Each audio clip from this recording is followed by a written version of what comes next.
Ashama harka fuune dhaggeeffattoota keenya kabajamoo oduu ammee isin dhaggeessifna. Odeeffannoowwan keenya yeroo yerootti akka isin qaqqabanuuf oduuwwan haarawaa biyya alaatiif biyya keessaa isin biraan akka geenyuuf YouTube keenya haarawaa kana subscribe cuqaasuudhaan akka nu hordoftan isiniin jenna. Guyyaa har'aa kana raayyaa ittisa biyyaatii fi faanoon finxaleeyyiin Amaaraa lola cimaa irra oolaniitiin jiru.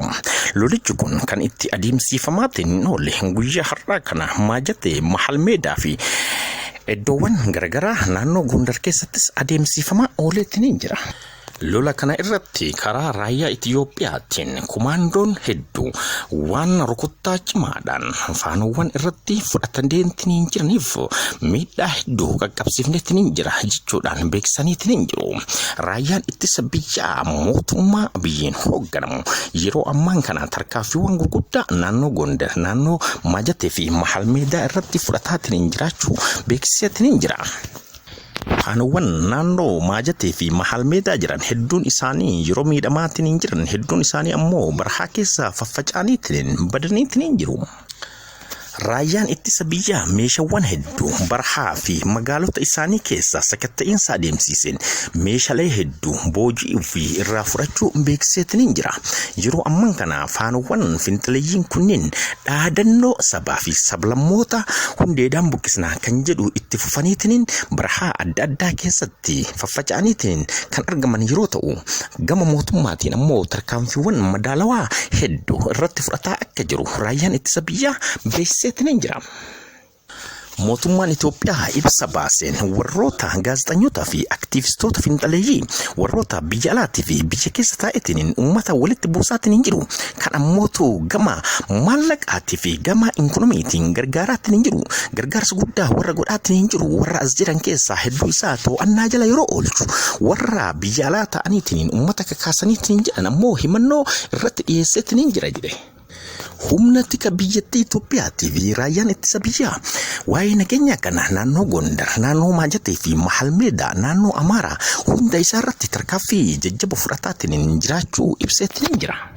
Magaala Finfinnee keessattis finxaleeyyii hedduu isaanii irratti warra wal ijaaranii mootummaa federaalaa hundeedhaan ni buqqisna jedhanii dhaadataniitiin karaa keessaatii fi ifaan miidiyaa irratti hojjetaatiin jiran kan akka paartii Baldarasfaa hedduu isaanii keessaa itti gaafatamtuu paartii Baldaras barreessituu olaantuu kan jedhamanis gama mana seeraatitti qabanii dhiyeessaniitiin jiru. Finxaleeyyii hedduu naannoo Oromiyaatii fi Finfinnee keessa kan jiran hedduu isaanii irratti tarkaanfii fudhataa jiraachuu mootummaan beeksiseetiin jira.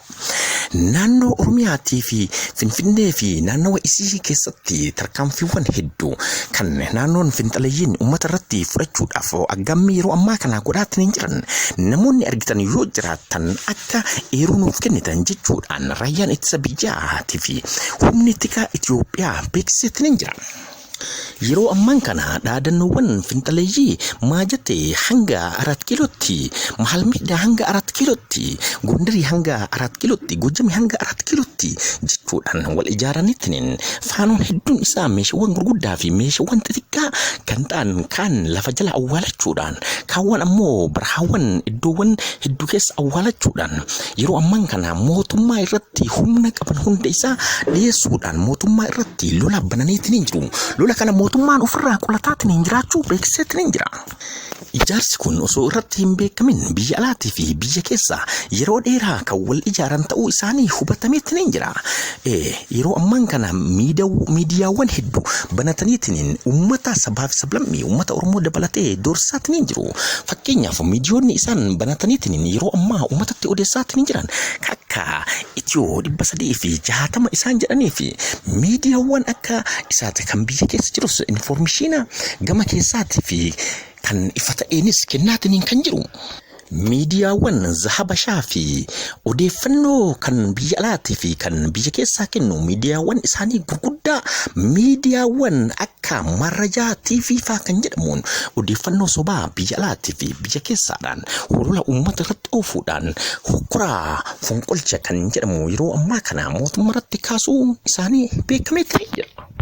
Kanaaf ammoo mootummaan iddoowwan hedduu irratti immoo tarkaanfii fudhachaa jiraachuun mootummaan federaalaa beeksiseetiin jira. Odeeffannoo dabalataa jala buuneetiin yeroo yeroon isin dhageessisaatiin jirra.